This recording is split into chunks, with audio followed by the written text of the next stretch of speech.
Welcome to Mind Your Biz, a new podcast from the Orange County Chamber of Commerce, a fresh, casual space for real conversations about business, life, and community.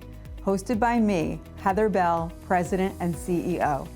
Each episode features one-on-one chats with local business leaders and corporate partners. We go beyond the company's headlines to explore the people behind the success, their passions, insights, and stories.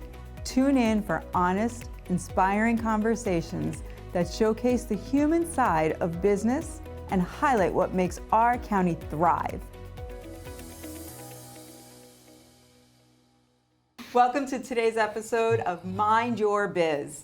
I am Heather Bell, the President and CEO of the Orange County Chamber of Commerce, and today I'm joined by our Platinum partner, Diamond Grade Media, President and CEO, Matt Matossian, who also is the President and CEO of Forge 28 Studios, where we're coming from today, and the Sugarloaf Arts Collective. Matt, thanks for joining us today. Thank you for having me. And I'm really excited about today's episode because Matt is usually the one behind the camera making us look really good, making us sound good. Him and his team take care of all the audio-visual needs for the Chamber of Commerce. He's a Platinum corporate partner. You make sure that our breakfasts run without a hitch. A couple years ago, we had this great idea to add AV to our business for breakfast. And in doing so, we collaborated with you and said, is this something that we can bring in at a very bare bones budget, but we see the value of our audience having the visual, and also for our corporate partners and our sponsors to have the ability to play a commercial instead of coming up to the podium for a minute or two. And there's nothing crazy that we come to you with that you don't say you can't do. Well, anyone that works with us or knows me knows that I love saying yes to people. Yep. Right? Me too. Sometimes that, causes issues, but, especially when it's with partners like you guys that help us in all the ways you do. When you guys ask for something, we figure out how to make it work. Something specifically like adding visuals to, the chamber events, that the value that adds, both for the chamber and the exposure that gives us and the exposure that gives all the other members when they're at the events. It's something we're happy to do, and we were happy to develop with you guys, and now it's like part of I feel like you need it forever now. I have to tell you, I was contacted by the SUNY Orange Food Tech Program and asked to sit on their advisory board. And in the process of the conversation, the executive director said to me, we want this event that we were talking about to be like your business for breakfast. We want it produced like your business for breakfast. And I just thought that was such a compliment to, people don't realize how much planning goes into every month's breakfast, and the execution and the logistics is really on you guys to come in and make that happen. So I thought that was a great testament. It's a great compliment. And to other chamber members, we all know that the breakfasts are early in the morning. Mm-hmm. And, when you do events, and our background in events comes from the years where, I would produce commercial events that we were filming. Mm. And the execution of an event is a really specific thing, right? Because the experience to somebody at the events what matters the most. Right? And you have to make that person's vision, right? Your client's vision, you're the one responsible for making that happen. And most times you only get one shot. Oh, you only get one shot, right? If it's a live event. Now, let's talk about your career in cinematography. Sure. So my background in cinematography, I've worked in film from when I was 14. Wow. One of my neighbors who mentored me, he was a cinematographer. I started working on his property when I was a 14-year-old, and he saw, something special in me and started bringing me to film shoots. And then over the years, I always wanted to be a filmmaker. I wanted to have the camera in my hands. Mm-hmm. And I spent the time, cameras weren't this big. No. They were, a different animal than they are now. But I took the time to make sure that I got my hands on the equipment and learned it, and over time, found some mastery and pleasure in multicam. Mm-hmm. So that's like doing like Alicia Keys at the Apollo Theater, or the Okay. Rock and Roll Hall of Fame, Sure. or we did a Bruce Springsteen event. We did, the release of the BMW 5 Series sedan at the Cobo Center in Oh, so Detroit, cool. right? We do stuff like Yeah. that. So recently, I did the Mike Epps comedy special on Netflix, which was #1 for 2024. Oh, congratulations. But these things are, Yeah. they really come out of a passion that I have for just creating things, right? And so when you produce something like, let's say, a comedy special, you produce the totality of the event, which means even the rest of the experience we handle as we take care of it. So naturally, I got into event production, which is what brought us to the Sugarloaf Performing Arts Center. Yes. Talk about that. Yeah, so after the town of Chester purchased the Sugarloaf Performing Arts Center, we just drove by one day. We went inside. It still wasn't totally up and running and online, and we saw an opportunity there to present and promote shows. And we did one show. We did an Irish dance show. It was right before COVID. We came back from a vacation and the theater was closed. Yeah. And we spent COVID kind of getting the theater back on its legs and ready to go. And then, post-COVID, we've now produced over 100 shows. How many people can the theater hold? The theater seats 687 people in the main theater. Oh, so that's pretty big comparatively. Oh, it's Yeah. a full-size, full-scale theater. Okay, and you run all of the AV in there? I book the shows, right? Okay. So most of the shows, not every single one, but most of them. And then we produce By the way, show. Matt is used to getting a text from me at like 10:30 at night of a quick little comedy reel or something that I just saw saying, "Get this person, we need that." And you have great taste, in comedy, and usually you're picking shows that are worth us chasing, so we're going after them constantly. But yeah, like to use that as an example, right? So Yeah. when you send me a show, what I do for the theater is I call an agent, and I go and I try to track down, where are they? Are they on tour? Are they already booked? When are they near us? When can I fit them into the calendar, right? Then obviously we negotiate pricing, we go Yes. through the rest of it, and then we also run the ticketing. We do the promotion, right? So we do all the advertising, which really, if you consider this, we had to start a marketing agency. There's a lot behind the scenes. Yeah, oh yeah. I Yeah. mean, it's 4 businesses in one to run what you need to on the backside Oh my of goodness. that. So, and we're in full swing now. I think we're 14 or 15 sold out shows in a row, back to back. Wow, okay. Which took years to do, Plus everything else that you're doing. Correct. Plus the film studio, The film studio, the Forge academy. 28. We're also teaching summer camp right now for the town of Chester. So we do a filmmaking camp and a musical theater camp. But we do a lot. But the growth into these businesses, you have helped us grow and grown with us, right? So we were members before we had the film studio, Yes. before we had the academy. I think even before we really developed out the fullness of what now exists at the PAC, and the exposure that we get from to bring it back to the AV, from doing all the events we've done for you guys. I mean, we must have done 20 or 30 events for you guys by now, right? All the breakfasts. I'm going to say more than that. It has to be. So Yeah. that exposure. There was some videos that you worked on. Yeah, and you did our gala one year. Created some beautiful videos. Yeah, sure. That exposure has definitely helped us proliferate our businesses. It's been what That warms allowed my us heart. to I love do it. that. So that's what I want to see happen. Yeah. Yeah. So I know I had some communication with you the other night, but it's a heartfelt thing. It gives us the opportunity to expand. And when we have a vision for something, like when I sit and we consider what we want to do or where we want to be in a few years, I know that there's a track there, with you guys.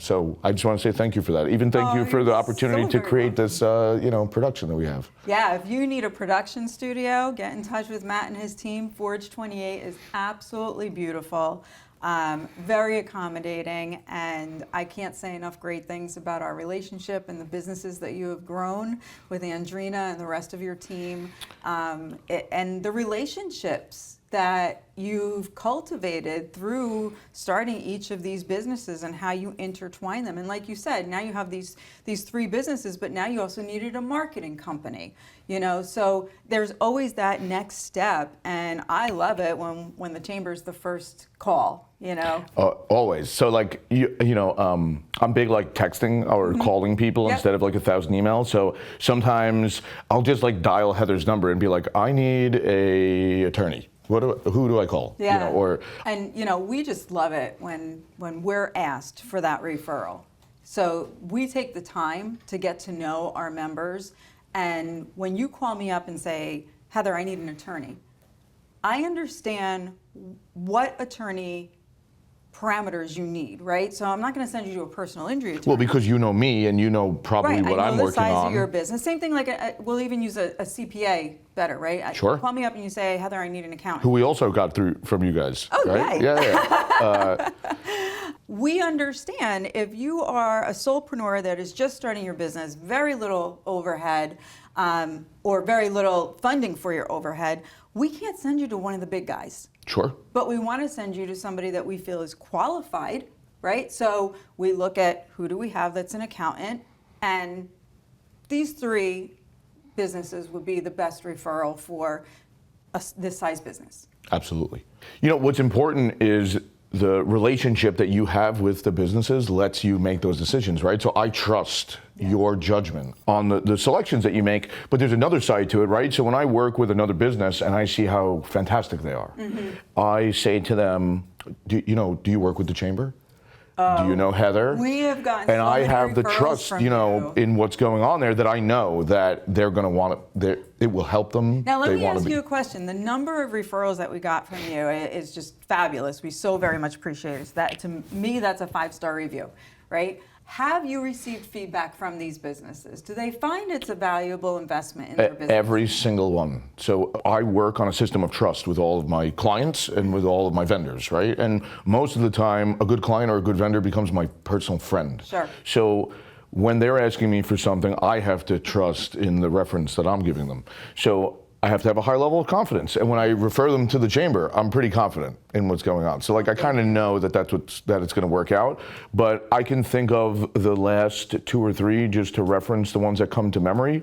Very happy. All are very happy. All of them have gotten work or gotten projects from their relationship with the chamber. From the chamber, yeah.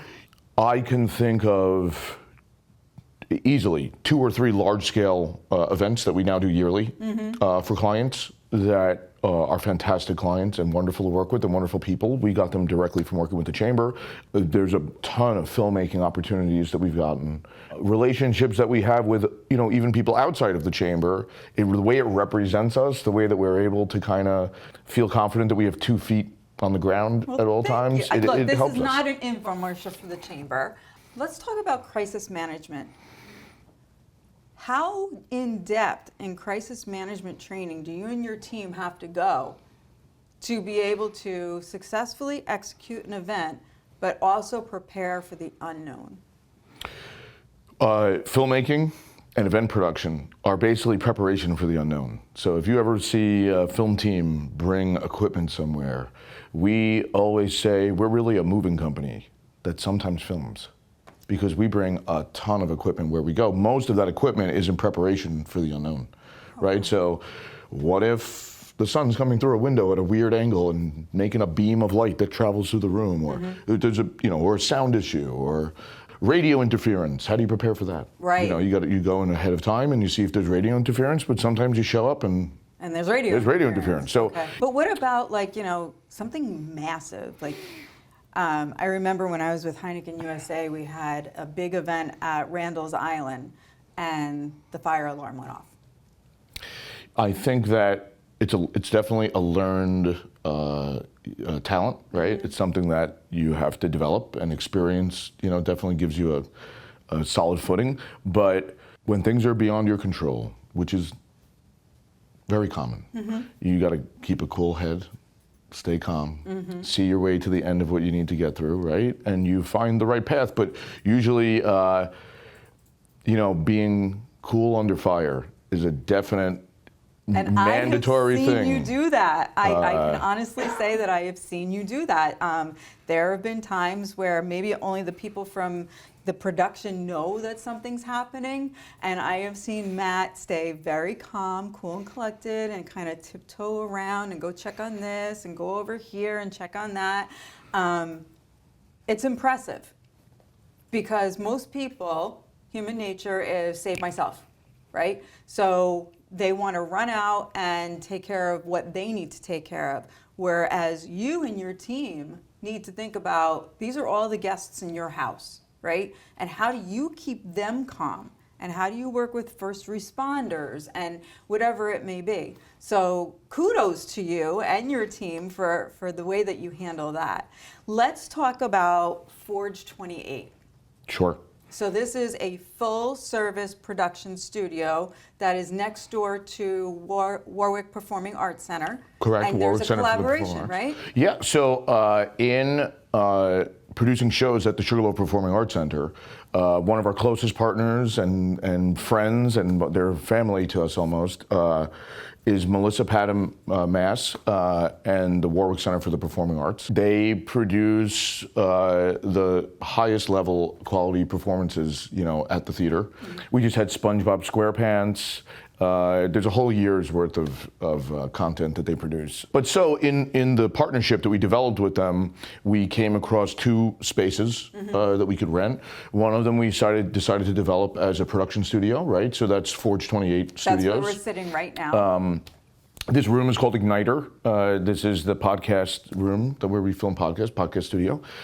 We have a 20 by 22 foot corner psych out in the studio. Our space is 3,800 square feet. Psych? A psych is a cyclorama. It's a curved wall that you would see like in a film studio. Okay. We also do professional sound recording. Mm-hmm. So there's a room to record audio that can fit a band in it. There's a voice recording booth. There's a video edit suite. There's a control room for the studio setup.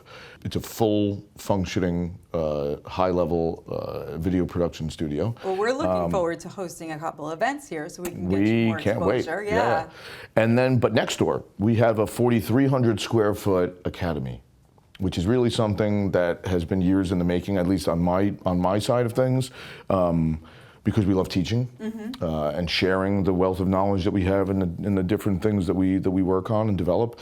And we teach film, art classes. There's a host of new classes that we're putting out right now. We have a lot of students. And so these two spaces work hand in hand with each other. Do you sleep? We don't sleep that much. I could sleep more. But they're definitely new businesses. But so far, I mean, they're successful. We have students in here, we have events, we have film shoots happening. We have this production that we're working on right now, which was very important to us. And we're looking to grow with your guys' help. Oh, well, we're looking to grow with yours, so It's collaborative. Thank you for joining us on today's episode of Mind Your Biz with Matt Matossian. We are gonna go into this next segment, which is called Mind Your Biz version of Mind Matt's Biz. Mind Matt's Biz. We're gonna mind Matt's biz.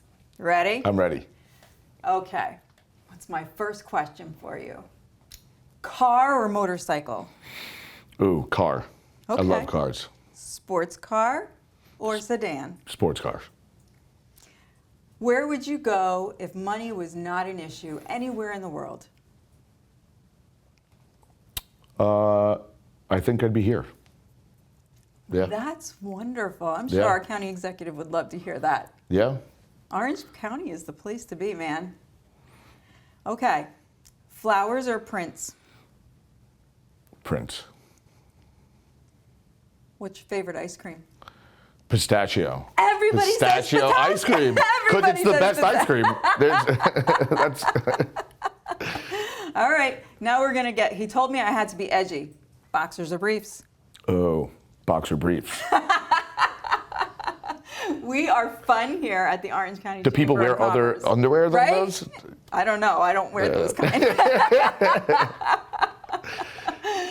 Thank you for joining us on today's episode of Mind Your Biz. Once again, I'm Heather Bell, the President and CEO of the Orange County Chamber of Commerce. Proud to be coming to you from Forge 28 Studios right here in Warwick, New York with Matt Matossian. Thank you. Thanks for joining us.